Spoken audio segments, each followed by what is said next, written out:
Bonjour à tous et à tous, mesdames et messieurs, bienvenue, merci d'être branchés sur nos antennes. Vous êtes en train de suivre l'émission Écho de la femme, une émission socio-culturelle et environnementale qui fait retentir la voix de la femme à travers les médias. Encore une fois, bonjour et bienvenue. Aujourd'hui, nous allons parler de l'étude sexo-spécifique sur le rôle de la femme dans la gestion de la forêt des bassins du Congo. Une étude qui a été menée par la coalition de femmes leaders et le développement durable en collaboration avec Ecoton dans le cadre de son projet de plaidoyer pour l'implication de la femme dans les organes de prise de décision. Alors pour cela, je récite pour vous deux invités avec qui nous allons essayer de comprendre à quoi consistait le bien fondé de cette étude. Alors je viens vers vous. Bonjour messieurs. Bonjour madame. Vous pouvez vous présenter s'il vous plaît. Merci madame de votre invitation. Je suis très ravi de faire partie de ce panel pour échanger sur cette étude qui a été menée. Je suis monsieur Bonjembo Itamba Trésor, de profil d'un ingénieur agroéconomiste, et je suis assistant de recherche dans le centre de recherche en sciences humaines. Alors je fais partie de l'un des consultants qui ont mené l'étude et qui devront par moment étaler qu'est-ce qui a été autour de cette étude qui a été menée par Ecoton Consulting, qui est un bureau d'études et qui fait beaucoup plus des études dans le domaine des études d'impact environnemental, qui fait des études socio-économiques, qui fait plusieurs études dans le niveau de la nation. Merci beaucoup, merci à vous d'être venu. Merci madame. Vous pouvez passer le micro. Bonjour. Bonjour madame. Vous pouvez vous présenter s'il vous plaît. Moi c'est Hyacinthe Lukoki. Oui. Je suis heureux de faire partie de cette émission. Je suis assistant tout d'abord à l'université de Kinshasa dans le département de biologie, faculté des sciences. Et je suis également assistant technique dans l'ONG, le bureau d'études plutôt Ecoton Consulting. Dans le cadre de cette étude qui nous a amenés ici, j'ai été retenu dans l'équipe pour faire partie de cette mission qui a été réalisée dans la province de l'Équateur. Merci beaucoup. C'est moi qui vous remercie. Alors, nous allons commencer. Vous remettez le micro à M. Trésor Bonjembo. M. Trésor Bonjembo, vous avez dit que vous avez été recruté comme étant consultant pour cette étude qui a été menée dans la province de l'Équateur. Bien sûr. Alors, l'intitulé de l'étude, c'est l'étude sexo-spécifique sur le rôle de la femme locale et autochtone dans la gestion des forêts, dans la gestion des forêts tropicales du bassin du Congo. Alors dites-nous, à quoi a consisté cette étude? Merci madame. Permettez-moi d'abord de revenir sur l'étude en question, parce qu'au départ ça a été d'abord mené en partie avec l'université de Kinshasa, au niveau de la faculté d'agronomie et plus précisément dans le département de l'économie agricole. Ce département a été recruté par la CEFLED pour mener l'étude au départ dans quelques territoires de la province de l'Équateur. Oui, toujours à l'Équateur. Effectivement. Et ce n'est qu'après que Ecoton Consulting, qui est un bureau d'études, a été encore rappelé ou retenu pour poursuivre cette étude-là dans les autres territoires et ainsi que reprendre ce qui a été fait afin d'avoir une idée globale de la participation bien sûr des femmes dans les organes de gouvernance, mais aussi comment évaluer le niveau de contribution des femmes dans la gestion des ressources naturelles bien sûr. Donc je voudrais vous dire clairement que l'étude qui a été menée par Ecoton Consulting, poursuivant l'étude qui a été menée par l'université de Kinshasa, c'était juste une étude qui devrait évaluer le niveau de participation des femmes dans les organes de prise de décision, plus précisément dans les CLD, qui sont les comités locaux de développement, qui sont installés au niveau des villages, mais aussi voir combien ou comment les femmes contribuent dans la gestion des ressources naturelles. Puisque vous parlez de la contribution de la femme locale, bien sûr, dans la gestion des ressources naturelles, alors quel lien existe entre la femme locale autochtone avec la forêt? Madame, je dois vous rassurer que la femme fait partie des acteurs importants dans la préservation des écosystèmes forestiers. Pourquoi? Parce que si vous regardez combien de pratiques sont menées par des femmes, parce que dans notre étude, nous avons voulu faire la part des choses, c'est-à-dire arriver à savoir quelles sont les pratiques qui sont exercées par des femmes et quelles sont les pratiques qui sont effectuées ou pratiquées ou réalisées par les hommes.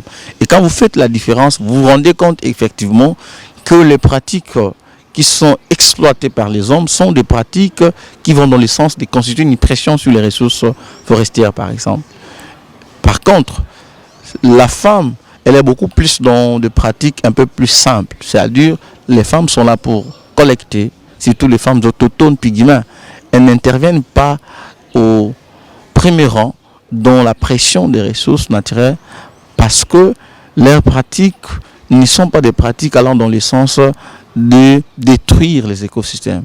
Elles sont beaucoup plus dans la collecte, dans les ramassages, dans les coupages, ce qui sont des pratiques qui sont très simples et qui ne constituent pas une forte pression sur les ressources forestières, par exemple. Ok, merci beaucoup pour ces précisions. Vous donnez le micro à Monsieur Hyacinthe.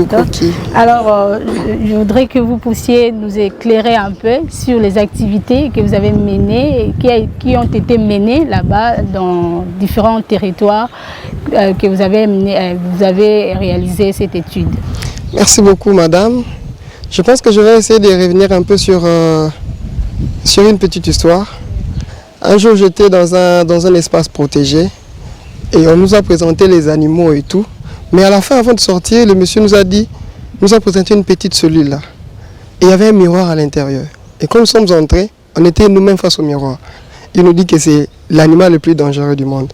Donc c'est pour dire que l'écosystème est détruit par l'homme. C'est l'homme qui détruit l'écosystème. Alors il faut voir quelles sont les catégories de personnes qui sont en contact direct avec cet écosystème-là. Et puis dans nos pratiques, dans nos cultures, nous voyons que c'est la femme qui est beaucoup plus en contact avec la forêt. Pourquoi? Parce qu'elle prélève les histoires à manger et tout. Et dans le cadre de cette étude, nous avons également voulu approcher un peu ces femmes-là pour voir qu'est-ce que ces femmes-là font. Est-ce que ce qu'elles font a de l'incidence sur la préservation de l'écosystème, oui ou non? Alors il a été question pour nous de descendre sur terrain, de vivre avec ces femmes-là pendant quelques jours pour essayer d'explorer un peu quelles sont leurs pratiques. Elles entrent dans la forêt, mais qu'est-ce qu'elles font réellement qui peuvent avoir de l'incidence sur les écosystèmes. Mais tout d'abord, il a été question, parce que tu peux avoir l'influence sur l'écosystème, mais aussi longtemps que tu n'es pas dans les organes de prise de décision, tes pratiques ou tout ce que tu peux faire là ne veut rien dire. Alors, s'il y a des femmes dans les organes de prise de décision, là on peut se dire, ces femmes-là, non seulement qu'elles peuvent elles aussi détruire, parce qu'elles utilisent la forêt, mais elles peuvent aussi dans une certaine mesure conserver. Alors, si elles doivent conserver, quelle est la place que cette femme-là occupe dans les organes de prise de décision? D'accord. Alors, c'est vraiment ça la question maîtresse qui nous a conduit dans la province de l'Équateur. Ok, vous avez parlé tout à l'heure de la femme qui a un rôle important à jouer dans la gestion des écosystèmes, mais on dit souvent que c'est la femme qui détruit, c'est elle qui détruit la forêt par l'agriculture et tout consort. Dites-nous, vous ne voyez pas que c'est la femme qui contribue à la perte? Vous savez, madame, on m'a appris un jour le développement durable, qui veut dire utiliser, mais de manière... Donc ça veut dire qu'on ne peut pas interdire à la femme de ne pas utiliser. Mais il faut dire à cette femme-là qui utilise, voilà comment il faut utiliser. Pour préserver la biodiversité, voilà comment il faut utiliser. Alors si cette femme-là n'a pas cette culture-là, ou n'a pas eu de notion, comment utiliser et savoir également dans cette utilisation-là protéger, alors ça ne va rien dire.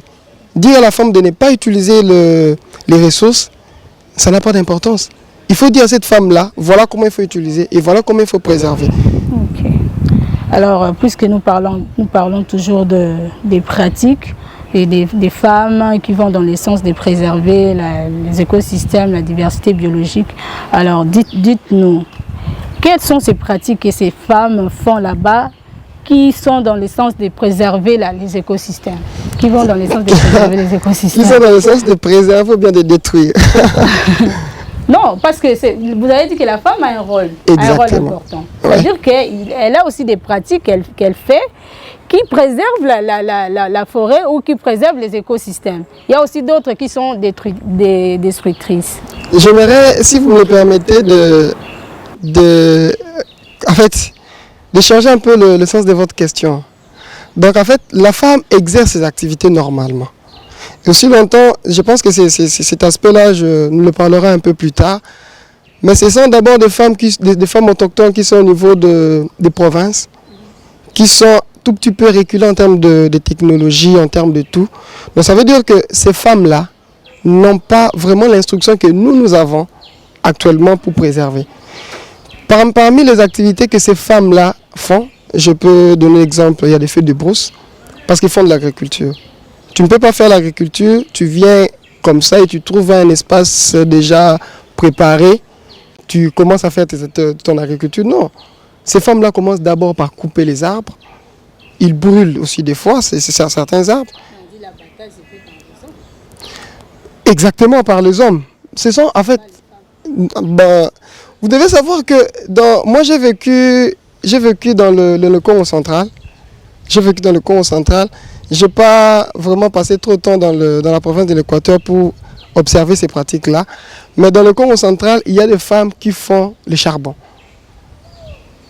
Il y a des femmes qui font le charbon. Et l'agriculture, le charbon, beaucoup plus c'était les hommes. Mais la grande partie que j'ai trouvée là, c'était des femmes. Et l'agriculture que nous disons, le feuille de manioc, toutes ces cultures pérennes-là, ce sont les femmes qui font ça. D'accord, merci. Et ils brûlent, ils mettent le feu pour arriver jusqu'à là. Donc ce sont déjà des pratiques qui détruisent l'écosystème en partie. Ok, merci beaucoup pour ça. Monsieur Trésor Bondiembo, je reviens sur la même question en ce qui concerne les pratiques. Quelles sont les pratiques que vous avez identifiées sur les terrains? Merci madame, si je comprends bien votre question, en fait, nous dans notre démarche, je voudrais d'abord dire que nous sommes en train de parler de la province de l'Équateur et l'étude a été menée dans 4 territoires. Le territoire de Ingende, le territoire de Bikoro, de Bomongo et de Lukolila. Et nous sommes allés vers les comités locaux de développement qu'on appelle communément CLD, qui sont des organes de gouvernance locale installés dans le cadre du projet PIRED. Et pour nous, c'était une occasion d'évaluer un peu la participation des femmes dans ces organes, mais aussi échanger avec ces comités pour voir quelles sont les tâches ou quelles sont les pratiques exercées par des femmes au niveau de la province de l'Équateur qui pourront d'un côté constituer comme une opportunité à capitaliser pour préserver les ressources naturelles et quelles sont les pratiques que nous estimons que ce sont des pratiques destructrices et qui peuvent être améliorées pour ne pas constituer une pression sur les ressources naturelles. Je dois avouer, certainement, si vous lisez dans la littérature, vous allez constater que l'agriculture sur brûlure, c'est un des facteurs importants dans ce qui concerne la pression des ressources naturelles ou dans le réchauffement climatique. Parce que lorsqu'on essaie d'énumérer les piliers qui arrivent à contribuer au changement climatique, on cite au premier rang l'agriculture. Mais nous, dans notre démarche, qu'est-ce que nous avons fait? Nous avons voulu d'abord faire la répartition des tâches dans les différents secteurs. Prenons par exemple le secteur agricole. Dans ces secteurs agricoles, dans les activités champêtres, si nous faisons la répartition des tâches, vous remarquerez que c'est plus les hommes qui ont des tâches qui sont très dures, mais ce sont des tâches qui sont à la base de la pression sur la forêt, par exemple. Si je prends l'abattage, à l'Équateur, rares sont des femmes qui font l'abattage.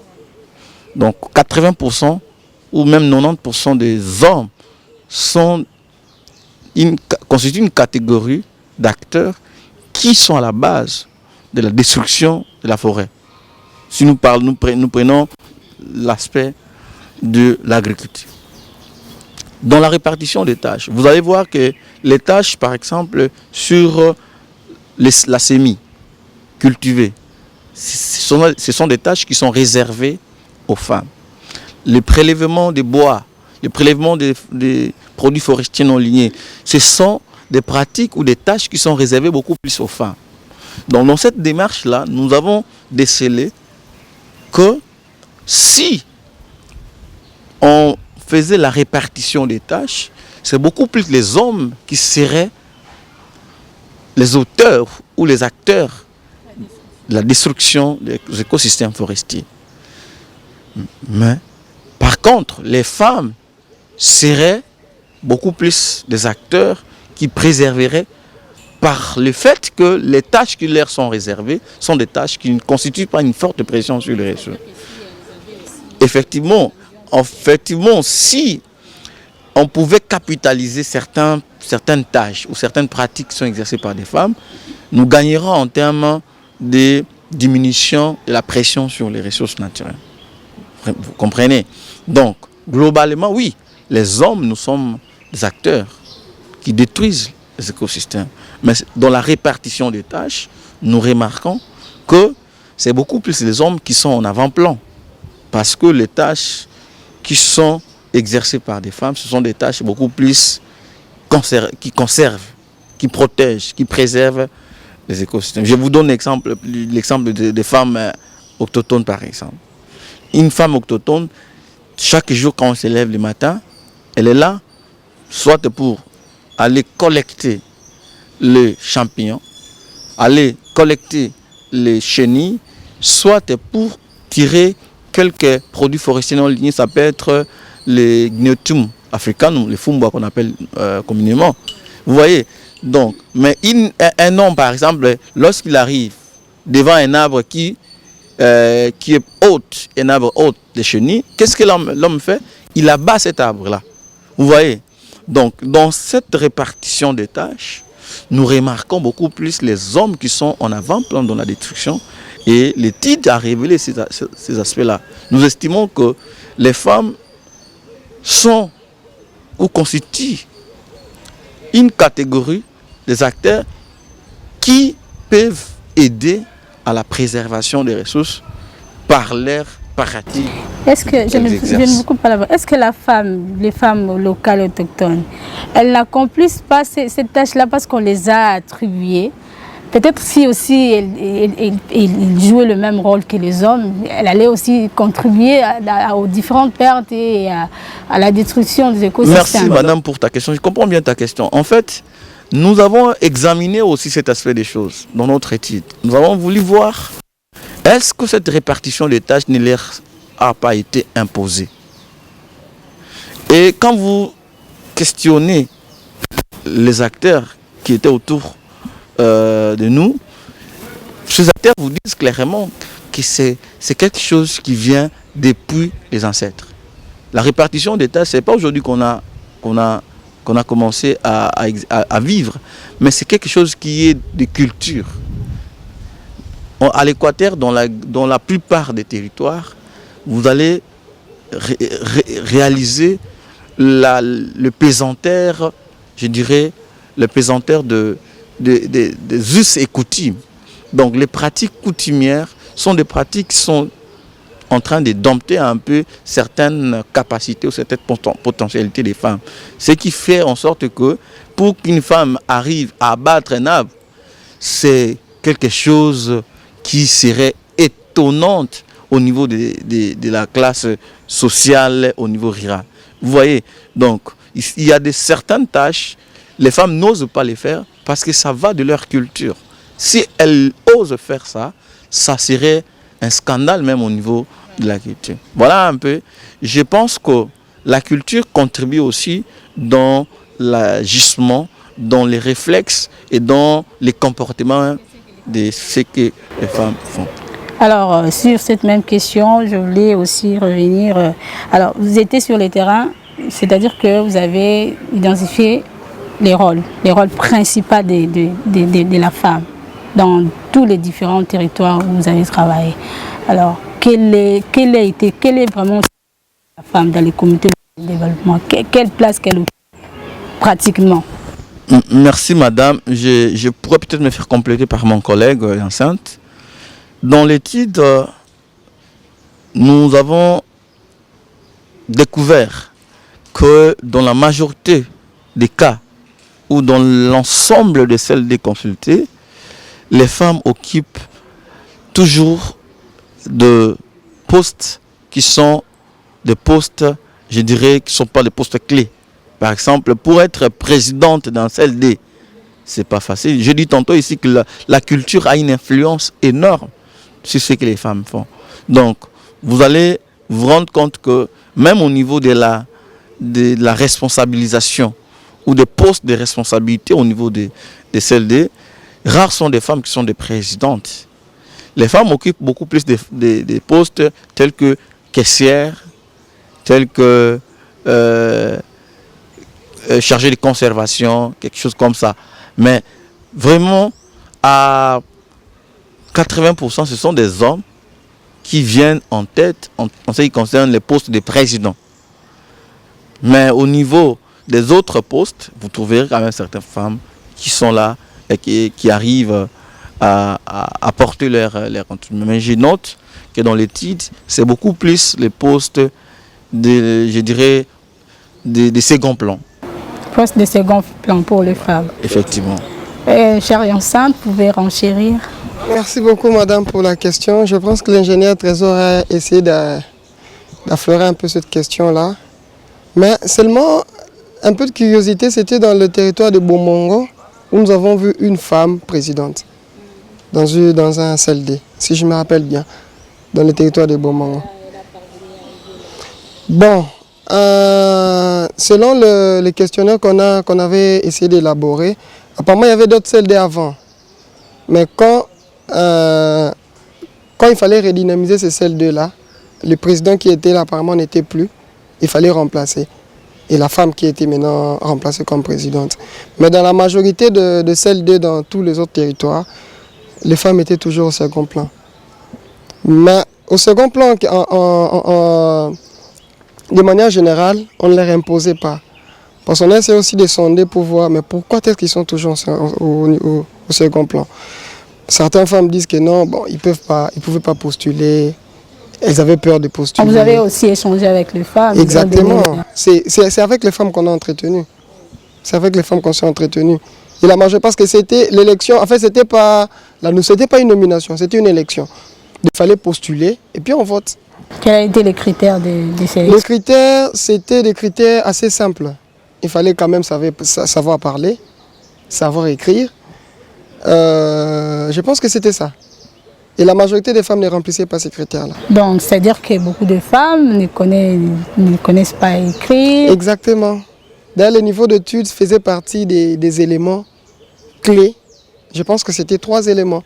Mais le niveau d'études était parmi les éléments clés qui ont fait en sorte que les femmes ne participent pas dans les organes de prise de décision. Alors, merci beaucoup. Alors, en termes de pourcentage, combien de femmes dans tous les territoires que vous avez travaillé, vous avez mené l'étude, combien de femmes, si on peut parler en termes de pourcentage, combien de femmes sont au poste de... En tout cas, comme je l'ai dit, il y a 4 territoires qui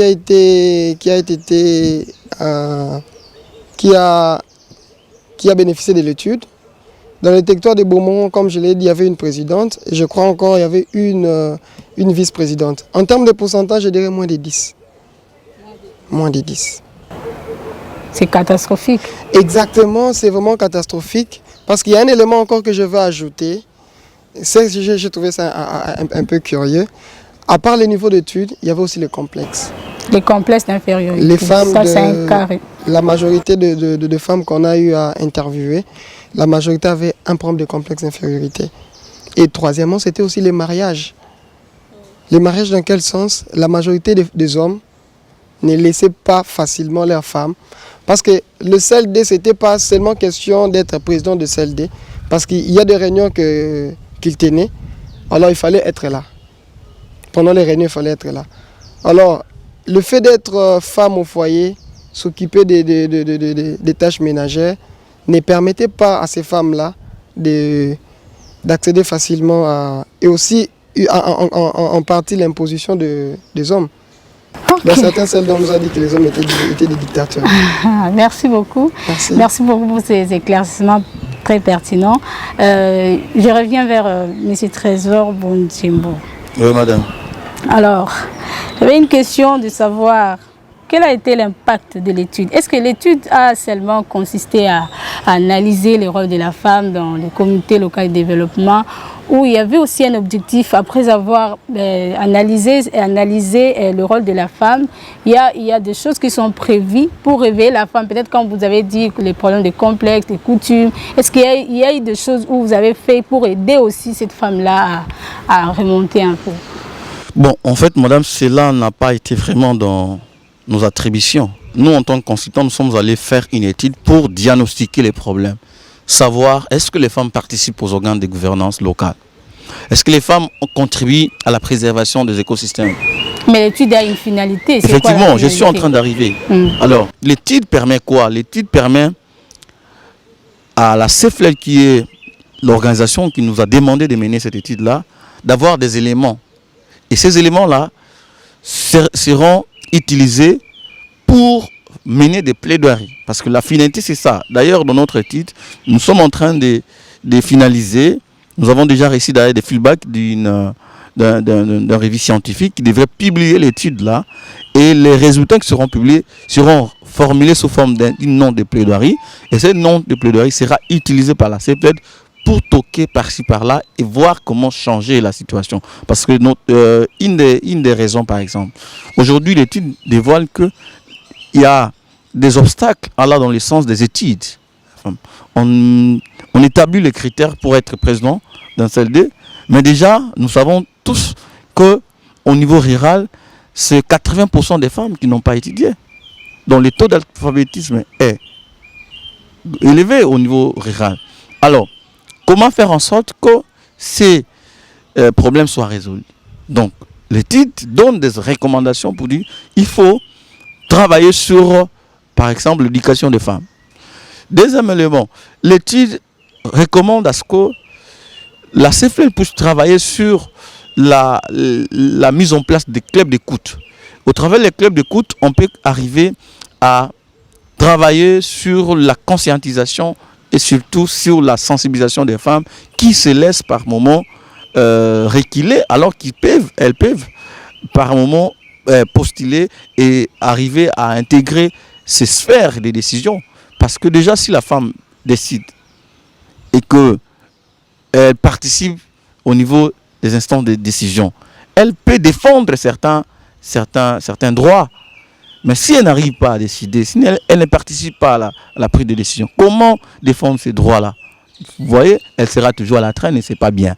Donc, nous estimons que l'étude a sa raison d'être parce qu'elle donne des argumentaires, elle donne des informations fouillées, fiables, qui peuvent aider aujourd'hui à défendre partout et dire, voilà, nous sommes à l'Équateur, nous sommes dans tel territoire, il y a des CLD qui sont structurés par les projets PURED, mais les taux de participation, par exemple, des femmes n'est pas à la hauteur des attentes.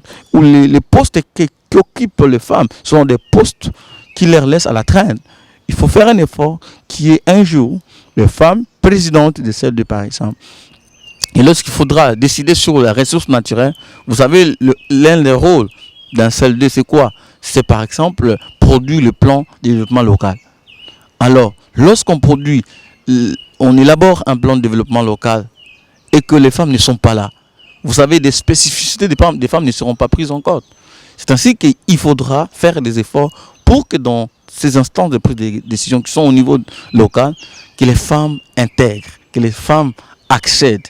Et dès lors que les femmes vont accéder à ces instances de prise de décision au niveau local, elles pourront défendre certains droits et vous verrez qu'au niveau local, il y aura une gouvernance qui va aider toutes les catégories de personnes et qui va permettre à ce que nous arrivons à ce que mon collègue a dit, au développement durable. Parce que le développement durable ne touche pas seulement les besoins des générations futures, mais ça touche aussi toutes les catégories sociales. Ça peut être les femmes PA, ça peut être les pygmées, ça peut être les hommes, ça peut être le vieux, les jeunes.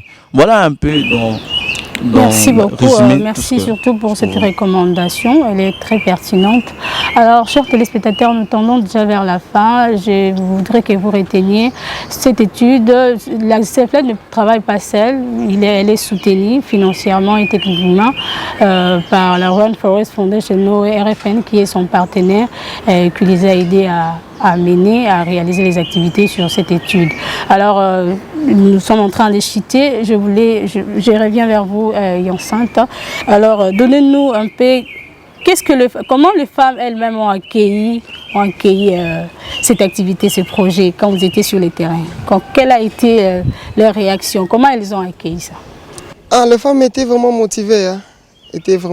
On a eu des échanges très chaleureux. C'est comme des personnes qu'on a rencontrées il y a longtemps, mais on s'est rencontrés à peine.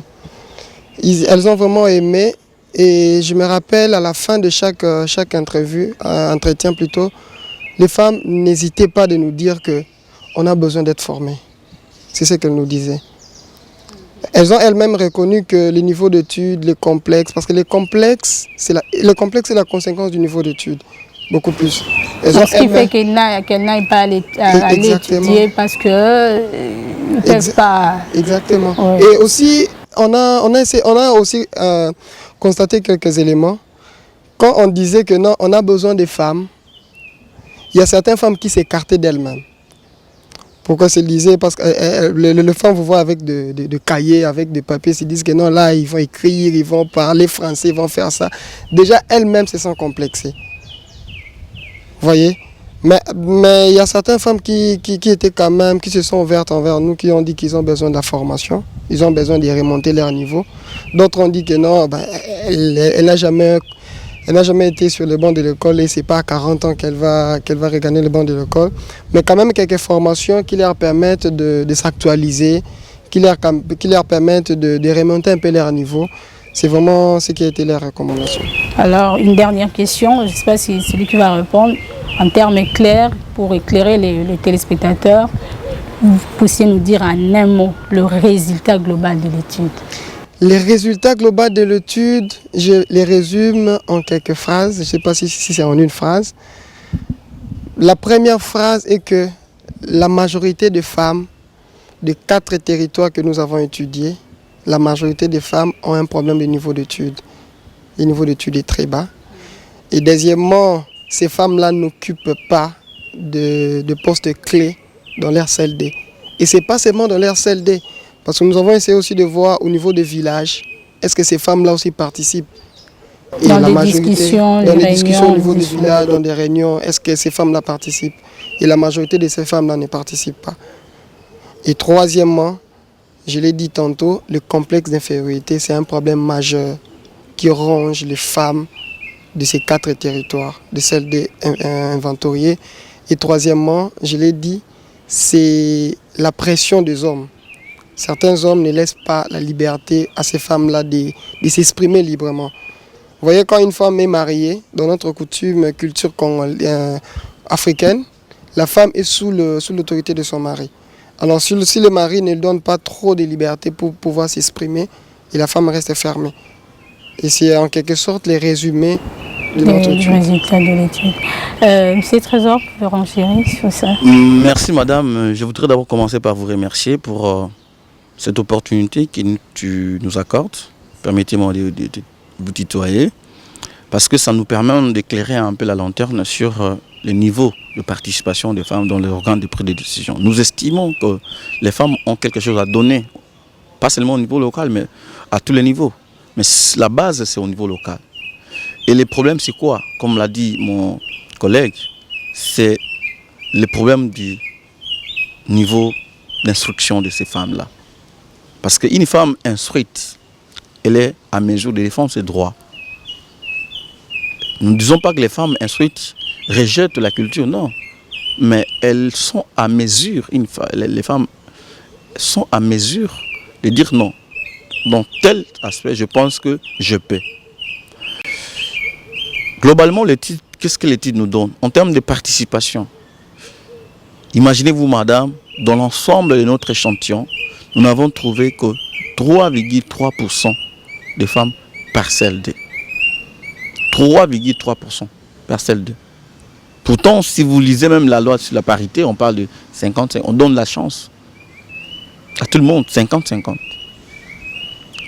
Si vous arrivez à diagnostiquer même certains programmes, la stratégie sur la prise en compte de la femme, on propose à ce que les femmes soient prises en compte à 30% dans certains organes de prise de décision.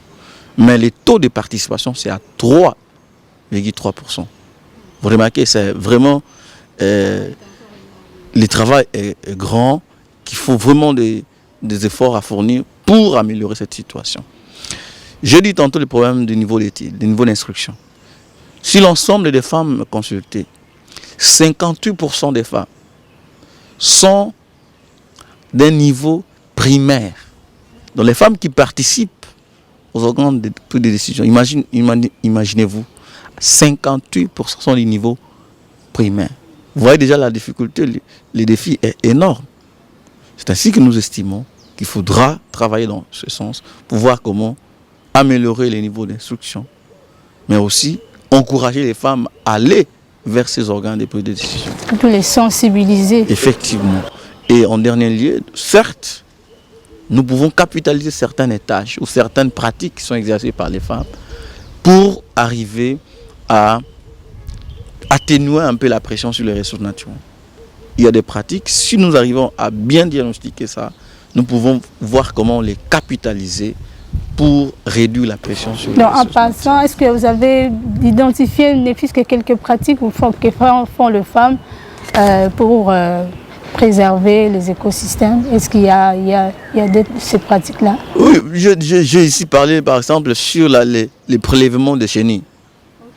Les femmes n'ont jamais pris le courage d'aller abattre un arbre. Mais si les hommes se donnent le luxe d'aller abattre des arbres, pourquoi ne pas imiter cette attitude-là des femmes? C'est déjà un acquis. Si tout le monde se dit non, je ne vais pas abattre un arbre parce que après j'aurai besoin encore de chenilles. Les femmes ne se donnent pas ce luxe-là d'aller abattre les arbres. Mais quand vous échangez avec les communautés, vous dites non, c'est beaucoup plus les hommes qui sont dans cette pratique-là. Nous estimons qu'il y a des pratiques que nous pouvons imiter des femmes et voir comment les capitaliser pour réduire un peu la pression sur certaines ressources naturelles. Merci beaucoup, M. Trésor Djembo. Un mot de la fin, Hyacinthe?